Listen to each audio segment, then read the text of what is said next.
Dose de Saúde Tech, o podcast de inovação do Grupo Santa Casa BH. Desde o Egito Antigo já eram feitas anotações sobre os cuidados com os pacientes enfermos. Obviamente, essas anotações foram evoluindo, juntamente com toda a civilização. Em 1910, surge o primeiro conceito de prontuário médico e já, em 1970, surgem os primeiros prontuários eletrônicos nos Estados Unidos. No Brasil, essa tecnologia começou a ser utilizada em meados dos anos 90 e vem evoluindo de maneira significativa, tanto para o paciente quanto para o médico. A evolução tecnológica do prontuário eletrônico do paciente e seu futuro na medicina é o assunto deste episódio do Dose de Saúde Tech. Você está ouvindo Dose de Saúde Tech, do Grupo Santa Casa BH. Para falar sobre o prontuário eletrônico do paciente, convidamos o Elfani Cordeiro Júnior, consultor médico da MV Sistemas para a Saúde, Amanda Pereira, coordenadora médica do Núcleo Interno de Regulação da Santa Casa BH, e na condução deste podcast, eu, Bruno Nascimento Moreira, Head de Inovação em Saúde do Grupo Santa Casa BH, e André Bispo, analista de TI do Grupo Santa Casa BH. Pessoal, um bom dia para vocês. Fico feliz da gente poder iniciar esse papo sobre prontuário médico, esse papo sobre dados, esse papo sobre segurança desse processo. E eu queria iniciar aqui introduzindo já uma pergunta para o Elfani. Para você, quais são os principais ganhos assim, do prontuário eletrônico? Bom dia, André. Bom dia, Bruno, Amanda. Bom, a gente sabe que o prontuário eletrônico ele é um grande avanço, né, em relação ao registro médico. Por quê? Porque ele possibilita uma série de coisas. Né? Primeiro, você ter a possibilidade de fazer uma série de análises em cima dos dados que você tem, né? E isso possibilita um crescimento, um aprendizado muito grande para a empresa, tanto do ponto de vista da gestão de meios, quanto até, e aí a tendência dos prontuários mais modernos, do ponto de vista da governança clínica. Né? Então, se você consegue ter os dados da forma correta, né, e se isso é preenchido de uma forma correta, você consegue aprender com todo o processo de evolução, seja, como eu coloquei, de áreas meios, seja de áreas finalísticas, como a própria questão da clínica. Então, eu imagino que uma empresa de saúde que tem hoje condição de ter um prontuário eletrônico, ela está um passo à frente das empresas que ainda não estão. Maravilha. Realmente é um avanço, né? Quando a gente pensa no sistema antigo. Eu lembro, eu também sou médico, eu lembro do primeiro atendimento que eu fiz, que eu tinha uma folha de papel em branco e eu tinha que fazer toda aquela anotação e muito pouca experiência, era realmente meu primeiro atendimento, né? E muita informação para anotar naquele papel e ao mesmo tempo pouca experiência do que fazer, o que anotar. Eu estava atendendo um ambulatório que ainda tinha pouca estrutura, então o prontuário daquele paciente anterior ele já era atendido lá, ainda não tinha chegado, então eu não poderia ter feito uma avaliação prévia, né, daquele paciente para poder direcionar um pouco o meu atendimento. Então a gente vê que tem um ganho muito grande, né, quando a gente pensa em diversos aspectos, né? E aí eu acho que um comentário muito interessante sobre o prontuário eletrônico, assim, já indo um pouco para assistência, é que o prontuário eletrônico salva vidas, né? Eu acho que, além de todo esse processo burocrático, além de toda essa questão de organizar os dados, né, o prontuário eletrônico salva vidas. Você já teve algum momento desse nível de importância do prontuário? Você já viveu esse tipo de experiência? Já, né? Como você colocou, acho que o prontuário ele qualifica, né, o que a gente está fazendo. Primeiro, porque é um registro muito fidedigno, ele fica ali e você pode utilizar esses dados e transformar isso em informação. A coleta de informações, até pouco tempo atrás, ela era muito difícil, né? Como você colocou, você tinha que fazer pesquisa em prontuário, você tinha que quase que se despendia um tempo imenso, né? E era uma carga de trabalho para que isso acontecesse muito grande. Hoje você consegue, né? Se você tiver uma política institucional voltada para isso, a partir dos dados gerados, né, a informação dos prontuários, você começa exatamente a estabelecer uma série de parâmetros para que você crie, por exemplo, indicadores, né, que podem ajudar a melhorar protocolos, a identificar possíveis riscos, né, para o paciente. E com isso, indiretamente, você está realmente impactando na assistência, né, e reduzindo efeitos adversos e tudo mais. É óbvio que não é só o prontuário, né, precisa ter uma política na instituição para que todos esses dados e essas informações elas sejam trabalhadas, né, e que é o que parece que vocês também têm aí na Santa Casa. Então, realmente o registro eletrônico, né, ele diminui, ele encurta um caminho para que você possa produzir conhecimento, né, seja através da análise de erros, uma série de coisas, que uma ciência que aprende também exatamente com a possibilidade de você perceber onde existem falhas, onde existem processos que podem ser melhorados. Eu acho que o registro eletrônico ele tem essa grande vantagem. Isso vem mudando no mundo, né, e mudando uma série de coisas que nós temos feito nos últimos. E, doutora Amanda, quando a gente fala sobre esse prontuário eletrônico ajudando tanto em conhecimento, né, como a senhora vê a questão do médico, a gestão do médico, né, da vida do médico ali, frente a frente com o paciente. Ele teve um ganho específico, ele teve um ganho expressivo, a equipe multidisciplinar tem algum ganho com isso? Bom, muito interessante você ter colocado isso, porque quando se registram todos os atendimentos, todo o ponto de vista assistencial e todo o time interdisciplinar, quando ele registra o atendimento, se essa comunicação é passada de maneira adequada, isso minimiza, né? A gente consegue catalisar o tempo despendido com registro, né? E, consequentemente, a gente consegue ter uma visão mais holística do paciente, porque a gente consegue catalogar todos os registros do time Inter na própria evolução do paciente, sem precisar ficar, como já foi citado, à busca de informações, né? Então, a gente consegue ter essa centralização da informação.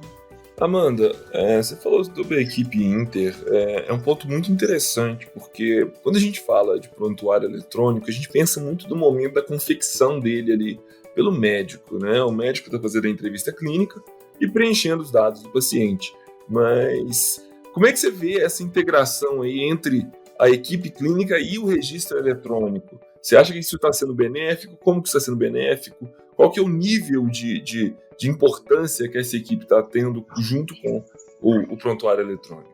Bom, interessante você ter colocado isso, porque hoje o nosso maior desafio, em se tratando de Santa Casa DH, são os registros em prontuário, os registros eletrônicos, eles serem fidedignos ao que acontece no Gemba, o que acontece na vida real, o que acontece na beira-leito do paciente.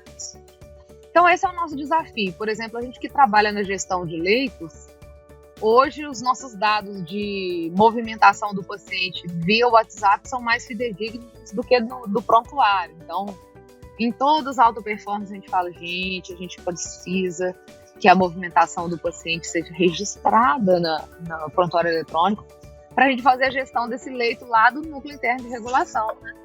Se o registro não acontece de lá, como que eu vou saber onde que o paciente está? Infelizmente, a gente tem registros do paciente tendo alta, já ter alta, se reinternar e ainda constar no sistema como internado na Santa Casa. Enfim, nosso grande desafio teve round disciplinar, teve atendimento da fisioterapia, teve atendimento socioassistencial, isso tudo está registrado, uma boa anamnese, um bom exame físico, isso tudo registrado e evoluído em prontuário eletrônico para a gente ter um registro confiável e poder tomar condutas baseado no que está escrito. Uma boa comunicação é traduzida através do prontuário eletrônico, sim, mas o prontuário eletrônico ele registra, ele categoriza uma comunicação efetiva interequipes, certo? E intersetorial também. Então, o plano de comunicação da Casa BH ele tem que ser efetivo e o prontuário eletrônico tem que poder registrar esse plano de comunicação efetivo. E, Welford, quando a gente fala esse tanto de informação, né, que a doutora Amanda já trouxe para a gente, ele pode ser colocado dentro de um centro único, né, como se fosse um centro de comando mesmo. Fala um pouquinho dessa experiência do centro de comando e como que essas informações são tão importantes para a gestão hospitalar. A ideia de centros de comando, ela vem evoluindo da experiência fora da área da saúde, né? Se você pegar os modelos de centro de comando, eles vieram da área militar e depois eles foram utilizados, por exemplo, na NASA, né? Quando você tem um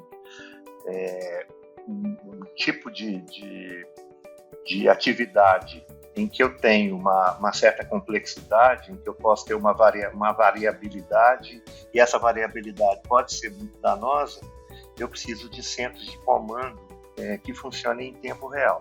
A ideia de centro de comando, ela nasce exatamente da possibilidade de eu ter uma série de informações, né, de dados, sendo registrados em cima de processos. Aqui só voltando um pouco, a gente quando fala de tudo isso, a gente está falando de gestão. A gestão é talvez a ciência mais importante do século.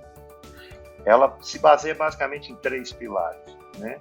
São pessoas, são processos, né? E são ferramentas. O que a gente está falando basicamente é de uma ferramenta, né? A gente tem uma ferramenta. Agora eu preciso que os processos e as pessoas estejam alinhados para usar adequadamente essas ferramentas.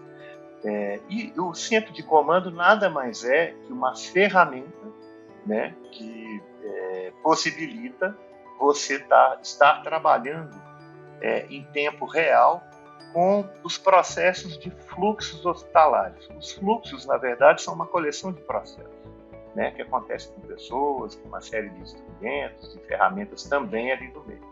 Se os fluxos ocorrem, né? Por exemplo, um paciente que passa, por exemplo, no bloco cirúrgico, ele entra, faz uma preparação para a cirurgia, depois vai entrar na sala, eu tenho que estar com tudo arrumado, aquela cirurgia vai ocorrer, eu vou sair, depois eu tenho que preparar aquela sala para o próximo paciente. Isso é um fluxo, né? Esse fluxo está acontecendo todos os dias. Se eu tiver os processos bem desenhados, aqueles fluxos vão acontecer. Mas o fato de eu ter esses processos bem desenhados, nem isso me dá garantia de que isso vai acontecer da forma que eu pensei.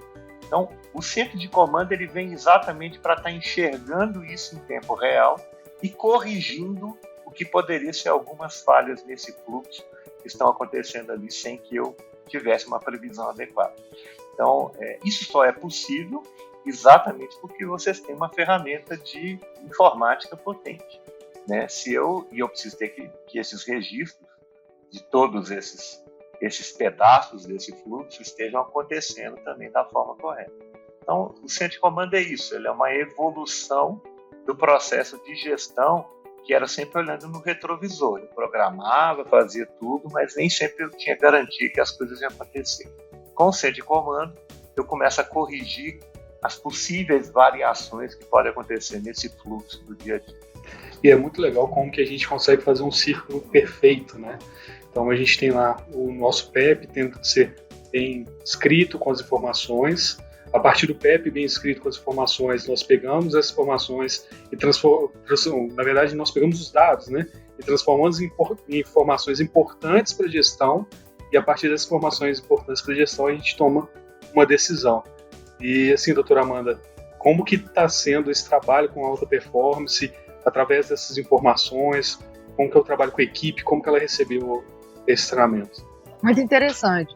A gente teve a oportunidade de mapear os fluxos de todas as alas da Santa Casa, de poder medir os tempos, de poder medir os processos pelos quais os pacientes passam, desde a sua chegada a cada ala, né, até o seu momento de alta. A gente pôde observar quais eram os principais gargalos e os tempos. Mas conforme o Elton me explicou, isso é um processo estático. A gente foi lá e mediu o mapa de fluxo de valor daquele momento. Mas a oportunidade que a gente tem de poder utilizar dessas informações em tempo real e identificar os gargalos ou identificar um ou outro impedimento a esse fluxo em tempo real e poder tomar uma conduta, poder tomar uma medida de contorno, de mitigação a esse impedimento ao fluxo, é sensacional a gente ter essa oportunidade. Conforme ele disse, de não precisar ficar fazendo uma gestão para o retrovisor. Eu mapeei o fluxo de determinada ala, eu vi uma coisa que aconteceu em tal data, mas não necessariamente o gargalo de hoje é aquele mesmo gargalo que eu mapeei aquele dia. E o centro de comando, ele dá a informação do fluxo em tempo real, e eu tomo uma conduta em tempo real, e eu melhoro o fluxo em tempo real, e isso o hospital só vem a ganhar com isso, em termos de diminuir desperdício, em termos de aumentar o valor para o paciente e para a instituição. É uma melhoria operacional considerável, né, que a gente pode ter contando com esse recurso de prontuário eletrônico. Você está ouvindo Dose de Saúde Tech, do Grupo Santa Casa BH.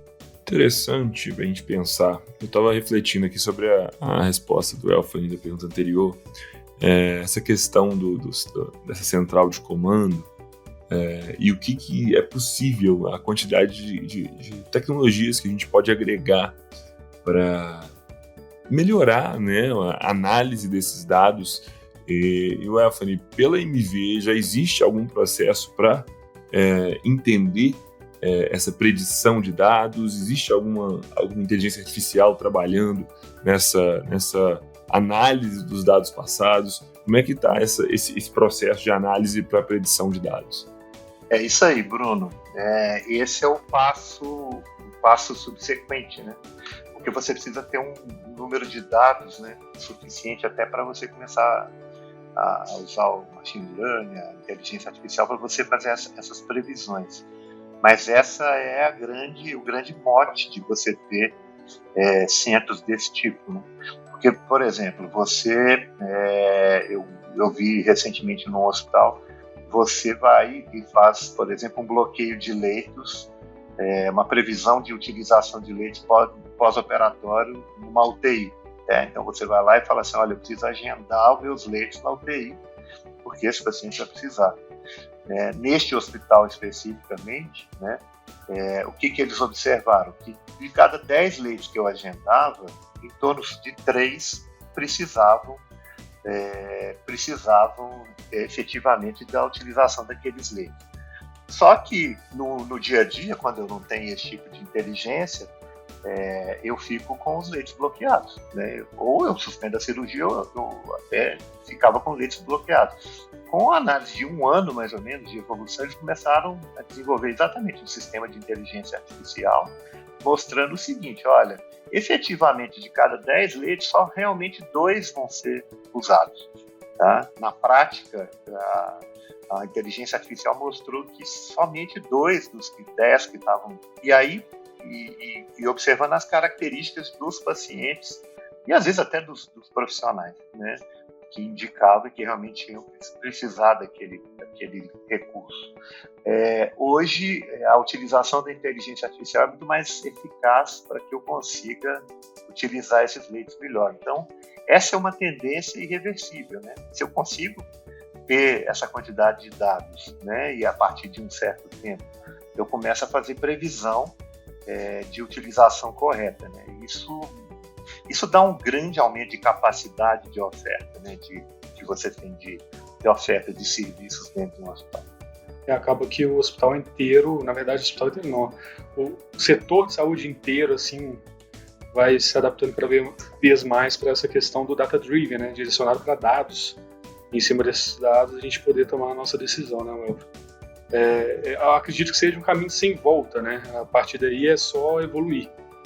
Como é essa questão da evolução aí, tanto do prontuário quanto do Command Center? Para onde você acha que a gente pode ir ainda?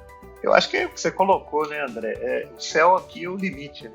Nós estamos aprendendo ainda com isso. Há uma série de processos que você começa a fazer correlações, né, exatamente, por exemplo, porque hoje eu estava terminando um curso que eu estou para o Tribunal de Contas da União, exatamente sobre eficiência hospitalar. Qual é o grande problema? Se você pegar aqui 40%, quase 50% dos problemas de eficiência no país, né, e nós somos muito ineficientes do ponto de vista de gestão do hospitalar, eles são, por exemplo, de excesso de permanência de pacientes internados. Com isso, eu diminuo a capacidade dos hospitais, fico com uma fila imensa de pacientes para acessar o sistema, né, pacientes internados em locais inadequados, como UPAs, etc. E aí, quando você começa a ter uma base de dados mostrando o que realmente foi eficiente, o que aquela internação agregou de valor para o paciente, e mostrando que é possível comparar, né, você ter comparações com quem é mais eficiente, você passa a ter uma possibilidade muito maior de correção de problemas. Então, como você colocou, isso vai desde a decisões do ponto de vista de gestão a decisões até clínicas, né, de utilização de recursos adequados. Eu acredito que nós vamos evoluir muito nos próximos anos e isso, como você colocou, é irreversível. Realmente a introdução de um processo de análise de dados é o futuro, né? Acho que a gente já tem feito isso muito. Eu estava ouvindo agora o criador do robô Laura, uns minutos antes da nossa conversa aqui. E o robô Laura, para quem não conhece, é um robô, é um software que analisa dados de CTI para fazer prevenção de sepse. E ele fala muito sobre essa predição dos dados, a predição do futuro do outcome, né? Dos resultados do paciente, quão importante isso é para a prevenção de sepse, que é uma das causas de óbito dentro do CTI. E a gente pensar que a partir de todos os dados de prontuário a gente vai conseguir fazer predições não só para pacientes graves, mas fazer predições para pacientes ambulatoriais, né? Para o dia a dia, da hipertensão de um paciente, para o diabetes de um paciente. A gente está falando aí de uma economia muito grande, né? Então a gente vê que o prontuário está envolvido no cuidado do paciente como um todo, né? Desde da prevenção até o processo curativo. A gente tem que pensar um processo muito maior, né? E essa inteligência artificial ela vai acabar sendo um processo muito grande também, um processo de extrema importância. E, ao mesmo tempo, eu vejo muito o prontuário como uma ferramenta de segurança, né? A segurança do paciente, segurança da equipe. Eu fico imaginando também como é que fica essa questão do jurídica, né? Vocês já tem alguns dados, acho que a Amanda talvez tenha mais noção desse processo, de como o prontuário eletrônico ele melhorou essa questão de segurança de dados. Então, Bruno, eu sou nova no núcleo de segurança do paciente, aí da Santa Casa, então a gente está se apropriando e começou os treinamentos. Já tem 2 semanas que a gente está em treinamento da segurança do paciente e incorporando os protocolos de segurança no prontuário eletrônico mesmo, né? Então, atualmente, a gente quer incorporar o Fast Hug, que é um checklist de segurança do paciente que acontece antes do plantão, né? Para avaliar quais os pacientes que têm risco de queda, quais possíveis falhas na identificação que a gente conseguiu prever, enfim. Estamos bem focados nisso e o prontuário eletrônico vem a contribuir para isso, para a gente conseguir também, conforme o Elfo nos trouxe, diminuir a variabilidade artificial, passar os processos de implícito em pessoas para processos tácitos, registrados, né? Porque quando os processos são implícitos, a chefe do núcleo de segurança do paciente entra de férias e aí as ações paralisam ou deixam de acontecer, enfim. Mas quando a gente passa a ter os processos mesmos, o fluxo registrado e se torna tácito, isso para nós, no prontuário eletrônico, é muito importante. E o legal do doutor Amanda falando sobre a segurança do prontuário eletrônico, né? Ali na frente, na parte da frente, ali, paciente, médico, equipe multi toda, a gente também tem a parte de segurança por trás, né? Então, todo o banco de dados, toda a aplicação do MV suportada com a questão de segurança também, né? Então, segurança ponta a ponta do prontuário eletrônico, desde o dado que o paciente está ali na frente do médico falando até o final dele no nosso banco de dados, o que é muito importante até para a gente poder agregar os pontos da LGPD, né? Isso está muito focado no que a gente tem da LGPD hoje, né? Para quem não sabe, a LGPD, a Lei Geral de Proteção de Dados, ela está em vigor já no Brasil para todos os setores, não só o hospitalar, mas o hospitalar com certeza, por tratar mais de dados sensíveis, é o setor que mais vai sofrer, entre aspas, com esse tipo de mudança, e a gente, querendo ou não, aqui do Grupo Santa Casa já está trabalhando em cima da norma da LGPD, o que é muito bacana. O que me preocupa muito, né, comparando, né, eu tive uma experiência, eu entrei na faculdade de medicina em 2012, eu peguei muito dessa transição dos primeiras tentativas com prontuário eletrônico. Claro que já tinha algum tempo que a FMG estava rodando prontuários eletrônicos, mas não eram todos os serviços que tinham, né? Então a gente teve a oportunidade de, em alguns serviços, ser introduzido ao prontuário eletrônico. E eu ficava pensando muito na questão da emergência. Naquele momento onde você precisava de dados rápidos, você precisava de informações confiáveis, você precisava ler alguma coisa sobre o paciente, e às vezes o paciente não estava nem respondendo, e eu ficava me imaginando, claro, isso foi mais no final da minha graduação, então eu já tinha acesso ao sistema eletrônico, mas eu ficava imaginando como que seria esse processo dentro do ambiente antigo, né? Eu folheando folhas de papel ali, tentando encontrar o que aconteceu na data tal, na última entrada do paciente. O Elfen, acho que vocês pegaram muito também nessa transição, né? Vocês fizeram parte dessa transição de muitos hospitais. Como que foi essa experiência, assim? Tem algum relato para contar para a gente? Como é que foi esse processo? É interessante, Bruno. Eu sou um jurássico, né? Eu me formei em 88. Eu me lembro do primeiro computador pessoal que eu vi, que ainda tinha um gravador e uma televisão. Um médico, era meu professor, ele tinha um computador pessoal que era uma televisão, uma TV preto e branco.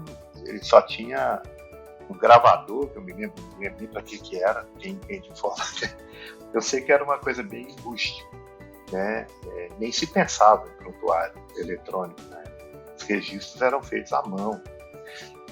O que eu percebo, né, e aí é um pouco da história mesmo, né, é que os primeiros softwares, né, esses primeiros sistemas, eles vieram a reboque muito dos hospitais do ponto de vista de gestão de e-mail, né? Era muito focado na questão de fechamento de AIH, tudo. Era uma coisa muito, que a gente chama de back-office, assim, era bem primitivo isso.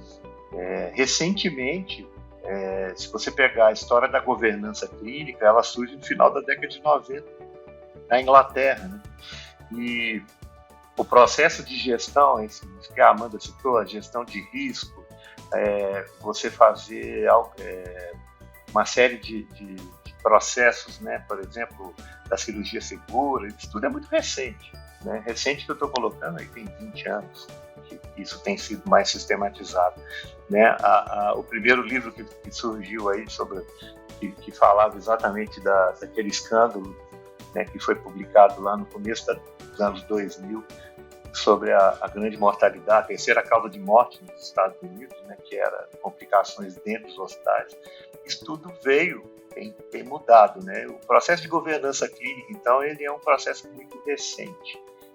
O que eu percebo ainda nos prontuários, né, na maioria dos prontuários, é que eles ainda mantêm, né, eles têm isso aqui eu não estou colocando só, o MV já está mais à frente, né, ele é um prontuário mais moderno, mas a maioria desses prontuários surgiu desse e-mail, dessa gestão de e-mail, e agora sim está entrando no processo de gestão que a gente chama finalística, né, que é a gestão clínica e a governança clínica. Isso tudo vai desaguar em coisas que você citou aí, do robô Laura, em processos em que eu vou utilizar uma série de conhecimentos, né, a partir desses dados que estão sendo gerados, para inclusive mudar processos, né? Mas isso tudo para os médicos não tem sido muito fácil acompanhar. A gente sabe que os médicos têm uma dificuldade, né, às vezes, de utilizar e não veio talvez muita importância do prontuário eletrônico. Mas com o tempo isso vem mudando. Esse é um processo de evolução, e eu creio que mais alguns anos nós teremos aí, a sua geração é uma geração que já não imagina viver sem isso, mas ainda tem uma geração que viveu sem isso e tem às vezes até alguma dificuldade em trabalhar com esses novos meios. Sem dúvida, sem dúvida. Eu acho que eu lembro da internet chegando na minha casa, mas isso aí eu tinha 3, 4, 5 anos de idade. Então, eu nasci já conectado, praticamente, né? Eu não sou igual essa geração que nasceu na banda larga. Eu nasci ainda na internet de escada, né? Na internet via telefone. Mas eu nasci já sabendo o que era internet, entendendo o que era internet. Ninguém precisou me explicar, assim, quando eu estava mais velho, o que era a internet. Então, eu acho que esse processo todo do computador, eu sempre tive computador em casa, e é muito mais tranquilo, né? Mas a geração atual, a geração mais antiga vai acabar tendo um pouco mais de dificuldade mesmo. Mas eu acho que é importante, Elfani, a gente lembrar para esses profissionais de que o computador, a inteligência artificial, os sistemas, os dispositivos, eles não têm um objetivo de substituir o profissional. A gente não pode tirar dessa equação do cuidado em saúde o fator humano, né? A gente não pode pensar assim, olha, vou colocar aqui um robô, o robô vai te ajudar, o robô vai te dar as más notícias, o robô vai te dar um tapinha nas costas quando precisar. Esse tipo de contato, ele sempre vai existir, porque nós somos humanos, nós somos seres sociais, nós somos seres que precisamos desse processo, né? Mas esses sistemas, eles vêm todos para melhorar, né? Melhorar o cuidado, melhorar. Eu gosto de falar muito com meus alunos que eles vêm para poder torná-lo um médico melhor, um enfermeiro melhor, um fisioterapeuta melhor. Então, quando a gente torna um profissional melhor, a gente possibilita que o paciente receba um cuidado melhor, né? Mas é interessante trazer isso, Elfani, porque a geração mais antiga vai ter realmente um pouco mais de dificuldade, vai reclamar um pouco do uso, mas isso é normal para toda tecnologia que entra, né? Você está ouvindo Dose de Saúde Tech, do Grupo Santa Casa BH. Eu tenho outra pergunta para Amanda. Amanda, como que o processo aconteceu na Santa Casa, assim, na questão do prontuário eletrônico? Você acha que alguma coisa tem que ser moldada dentro da Santa Casa para ele realmente acontecer? Obrigada pela pergunta, Bruno. Exatamente. A gente precisa de uma melhor adesão dos colaboradores ao prontuário eletrônico, conforme a gente havia citado anteriormente, para que as coisas que efetivamente acontecem à beira-leito, que acontecem a passagem, a transmissão do cuidado, ela tem que acontecer via prontuário eletrônico. Nós, por nossa vez, no Alta Performance, saiu um plano de ação lá para que a gente desenvolvesse um checklist de transferência do paciente. Porque o paciente era transferido de um leito ao outro e as informações desse paciente não chegavam no próximo leito. Parece uma coisa assim, nossa, será que acontecia isso? A refeição não chegava onde o paciente estava, os curativos não chegavam para onde o paciente tinha se direcionado. O NIR não estava ciente da necessidade da transferência desse paciente de leito. Enfim, as solicitações de vaga acontecem, as solicitações de vaga por CTI acontecem via WhatsApp, sendo que a gente tem um prontuário eletrônico que poderia estar fazendo toda essa gestão e toda essa movimentação de pacientes dentro da nossa instituição. Então, portanto, a gente mais uma vez destaca a importância dos processos, dos cuidados, dos fluxos que estão acontecendo lá na ponta, lá no Gemba, elas sejam transmitidas para o prontuário eletrônico, para que a gente possa ter ciência da movimentação e do cuidado que a gente realmente está recebendo efetivamente. Eu vou até dar um passo para trás aqui agora, que a gente falou tanto de prontuário eletrônico, tanto de informação, tanto de dado, mas a gente não falou o que pode estar dentro desse prontuário eletrônico, o que é o prontuário eletrônico em si e quais informações podem estar lá dentro.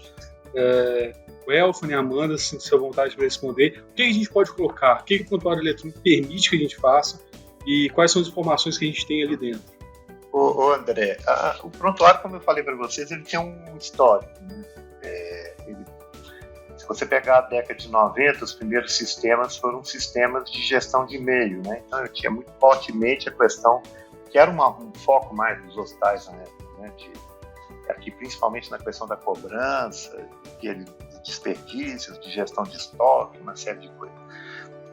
Com o tempo, né, e com o conceito da governança clínica, que aí está embutido uma série de coisas, como protocolos, são estratégias, né, para você ampliar a governança clínica, protocolos, a gestão do risco do paciente, você começa a trabalhar, então, todo o processo de utilização de um prontuário para fazer o registro clínico desses pacientes, né, e até embutir uma série de coisas que você pode colocar aí no prontuário. Eu acompanhei um pouco essas coisas lá.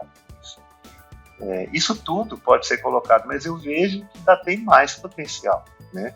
Qual é a dificuldade, né? E aí pegando um pouco a carona no Bruno, ele citou aí a questão das emergências. Eu sou especialista em emergência e trabalho com gestão de emergência há 20 anos. Se você pegar, por exemplo, o registro que é feito nas emergências, você tem uma grande falha, né? A gente normalmente percebe uma falha, por exemplo, no momento da alta do paciente no pronto-socorro. Os médicos não registram, eles têm uma dificuldade e quando você discute isso com eles é porque exatamente eles falam, olha, não tem tempo para fazer. O que os Estados Unidos têm feito? Né? Eles colocam, por exemplo, eles têm uma profissão que chama scribe.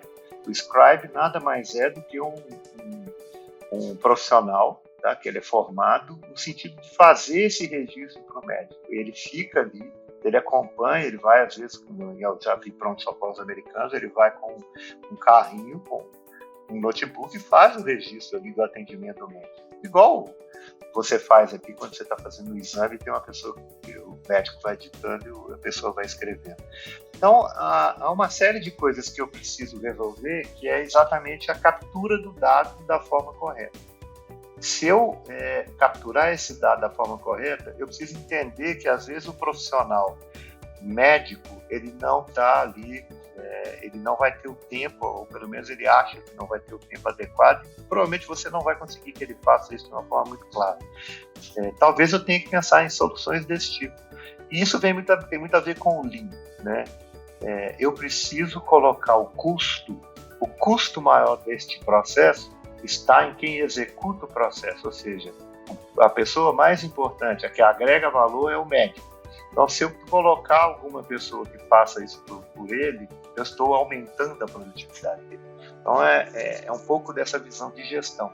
A partir daí, você pode colocar uma série de coisas dentro do prontuário. O que é importante é entender que, se eu colocar, eu preciso que isso seja feito, né? Porque senão eu vou perder essa informação.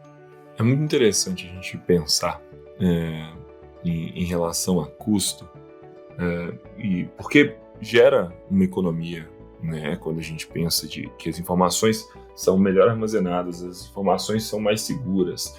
Você vai ter problema ali, talvez, com as coisas muito básicas, né? Quando a gente fala de um prontuário em papel, a gente está falando de caligrafia da pessoa. A gente está economizando tempo, a gente está economizando em erros também, né? Quando o profissional que vai interpretar aquilo não vai trocar uma letra pela outra porque a caligrafia é terrível. Então, ganha-se muito com esse processo de digitalização desses documentos. Uma dúvida aqui que eu tenho, Alfani, não sei se vocês já chegaram também a estimar esses custos, mais em relação à questão ambiental. Assim, quanto de papel vocês acreditam que vocês já economizaram quando a gente está falando de prontuário eletrônico? Bruno, a gente não tem esse valor, mas é muito, né? A ideia de você não precisar usar mais a questão do papel é fundamental, né? E aí entra uma questão que a Amanda colocou que me preocupa muito, né? Que eu vejo que é talvez um dos maiores problemas dos hospitais, não só dos hospitais, do sistema de saúde, que chama-se comunicação. Grande parte dos problemas de processo dentro dos hospitais, eles ocorrem por falha de comunicação entre um setor e outro, entre um profissional e outro. E aí é muito importante a preparação das pessoas para que elas acessem as informações, né? E também vice-versa, que esses prontuários eles facilitem a informação para quem precisa receber a informação, né, na sequência do processo. E o papel, né, como você colocou, ele, durante muito tempo muita gente foi acostumado com isso, né? Então nós temos uma alma portuguesa burocrática, né, cartorial. A gente gosta um pouco de papel, né? O brasileiro tem essa característica, mas isso tende a acabar mesmo, né? E é muito importante que isso termine até do ponto de vista ecológico, como você colocou. Exatamente. Pessoal, eu quero agradecer imensamente a presença de vocês aqui hoje. A gente trouxe para poder falar sobre o prontuário eletrônico do paciente o Elfani Cordeiro Júnior, que é consultor médico da MV Sistemas para a Saúde, e a Amanda Pereira, que é coordenadora médica do Núcleo Interno de Regulação da Santa Casa BH. Para você que está nos ouvindo, nosso muito obrigado pela companhia. Confira outras edições do Dose de Saúde, o Dose de Saúde Sai, o Dose de Saúde Tech e o Dose de Saúde Quebra-Cabeça no Spotify, no YouTube da Santa Casa BH e em diversas outras plataformas digitais. E até a próxima, pessoal. Você ouviu Dose de Saúde Tech, o podcast de inovação do Grupo Santa Casa BH.